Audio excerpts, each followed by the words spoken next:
Hello guys, for today's video, ang naisip ko ay gagawa ako ng lumpia. Alam nyo guys kung ano ang gagawin kong lumpia ngayong araw, ay kamuting kahoy. Ito po ay nagbabalot na ako, ay nagtatanggal na ako, nag-iisa-isa na ako ng wrapper. Alam mo ba yung nabili kong wrapper sa Sintro? Grabe, walang buo. Lahat punit-punit ang ano ko, ang lumpia wrapper ko. Ang pangit tingnan, sobra talaga, ang pangit lahat. Walang magandang nakuha ako, lahat may mga butas, punit-punit. Pero wala akong magawa, kailangan ko talaga maglumpia ngayon. Kasi madali na mabulok yung kamuting kahoy. Ito na pala guys, kunti lang yung kamuting kahoy, pero sulit yan. Makakagawa ako dyan guys ng lumpia kamuting kahoy, tapos mag-uukoy pa ako at naglaga pa ako dyan.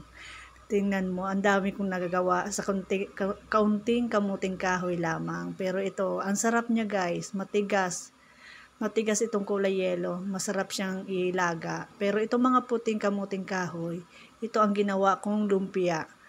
Lumpia, ang halo ay corn beef carne norte. Ito na guys, inalis ko na yung mga balat ng mga kamuting kahoy. At ito ay inugasan ko na siya para ma-yud-yud ko na ng isa-isa.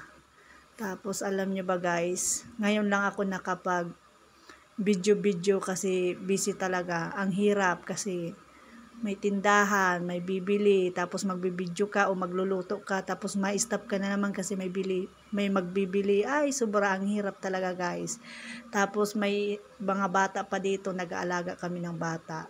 Marami mga bata dito sa bahay. Tapos ito na nga guys, nandito na ako, nagyuyod na ako ng kamuting kahoy. Ang hirap magyud, parang mapupunit yung kuko ko. Pero guys, ito na, matatapos na din sa wakas.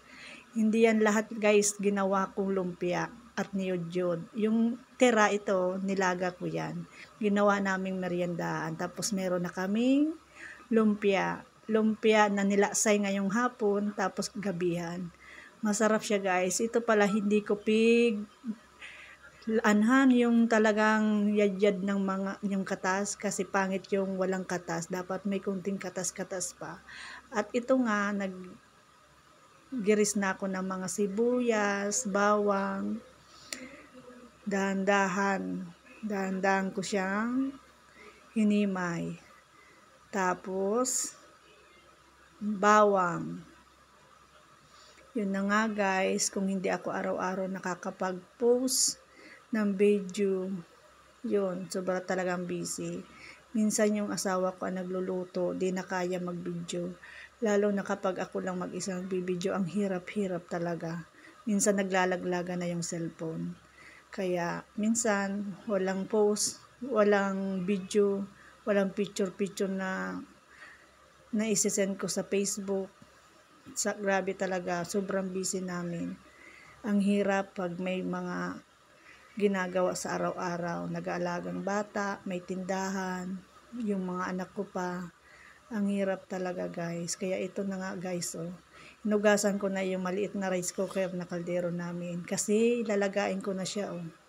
Yun, matigas na kasi to. Tapos ang color niya is yellow. Kaya ito, nilaga ko na yan. Yan ang ginawa namin merienda ng aking asawa. Masarap siya. Masapog o matigas ba? Masarap siya doon sa ginawa kong lumpia, tapos parang ukoy. Ito nga guys, sinaluan ko siya ng isang itlog. Di bali 3 pamintang apiso yan. Tapos Argentina, yung maliit na Argentina. Nilagyan ko ng 1 pirasong ginisa mix, yung sachet. Tapos kunting asin. Yun na yan guys, ang sarap niya. Malasa. Tapos hinaluan ko pala siya ng tira kong arena dito sa loob ng bahay. Kasi mas masarap pag may arena, kasi yung nag-absorb yung arena sa kamuting kahoy. Kaya masarap, parang malapot ba siya, malagkit kapag pag binubukag mong ganyan.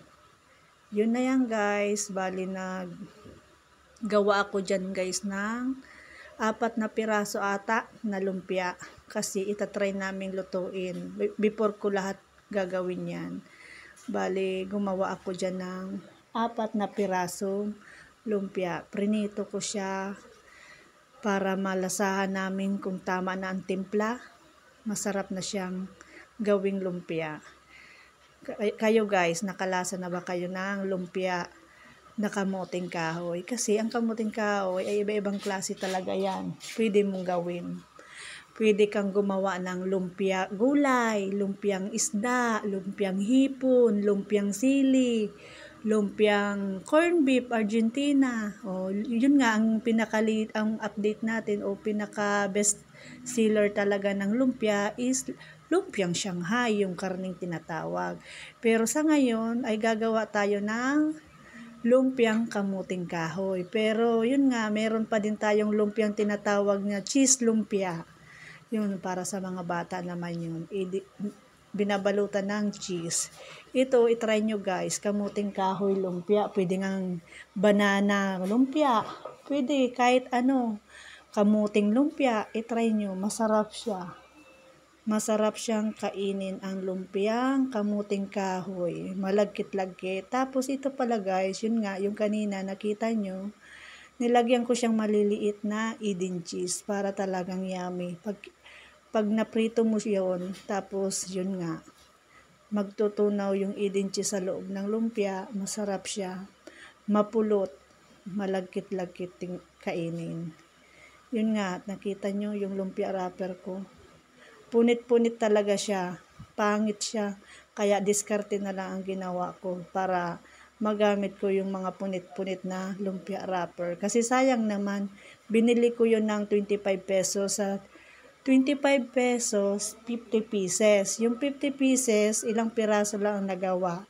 Kasi talagang punit-punit. At ito na nga guys, nagawa ko marami, diba? Tapos may tira pa akong ganyan, no? Kasi kulang na yung lumpia wrapper ko. Ang ginawa ko, meron akong kunting breadcrumbs ditong tira.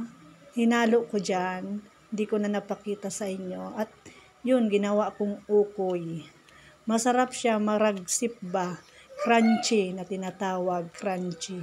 Masarap siya. Ang ginawa ng anak ko ay ginawa nilang meriendahan. Kahit kami ginawa namin meriendahan. Tapos yung kamuting kahoy.